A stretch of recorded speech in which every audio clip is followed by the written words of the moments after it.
Jealousy rarely begins with another person's behavior alone. Its deeper roots often exist inside the person experiencing it, particularly in insecurity, fear of loss, comparison, unmet emotional needs, and uncertainty about personal worth. When someone becomes jealous, the mind is often responding to a perceived threat to something emotionally important. That threat may be the possibility of losing someone's affection, attention, loyalty, status, or admiration. The emotional reaction can become intense because the mind does not treat the possibility of loss as a simple possibility. It begins imagining what the loss would mean about this self. A partner showing interest in someone else may trigger the fear of being replaceable. Another person's success may awaken the belief of being inadequate. A friend's new relationship may create the feeling of becoming less important. Beneath jealousy is often a painful comparison between what a person believes they have and what they fear they could lose. This is why jealousy can exist even when there is no actual betrayal. The mind reacts to possibility rather than evidence. It fills uncertainty with imagined scenarios and then responds emotionally to those scenarios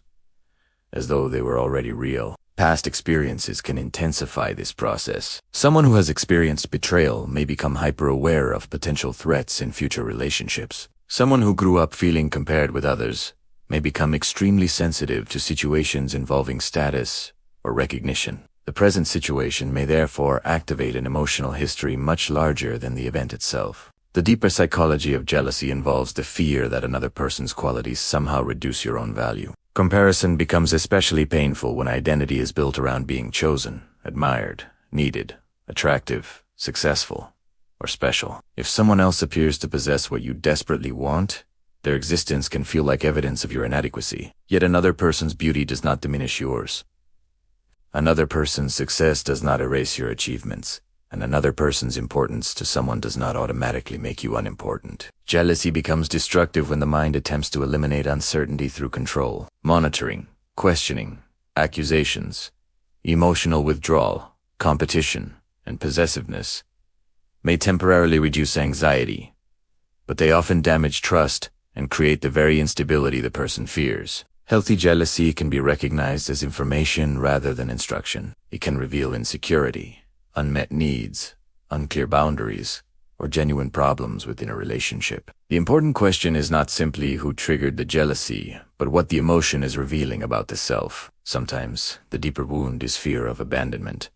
Sometimes it is a lack of self-worth. Sometimes it is the belief that love must be constantly earned. Sometimes it is the inability to tolerate another person's freedom. Healing requires developing security that does not depend entirely on controlling external circumstances. You cannot guarantee that nobody will leave, betray, outperform, or replace you. What you can develop is confidence that another person's choices do not determine your fundamental worth. The deepest freedom from jealousy comes when you stop treating other people's advantages as evidence of your own deficiency. You can admire without comparing, love without possessing, and trust without demanding absolute certainty. Jealousy loses much of its power when the mind no longer believes that someone else's value creates a threat to your own. At that point, relationships become less about guarding what you have and more about appreciating what is genuinely shared.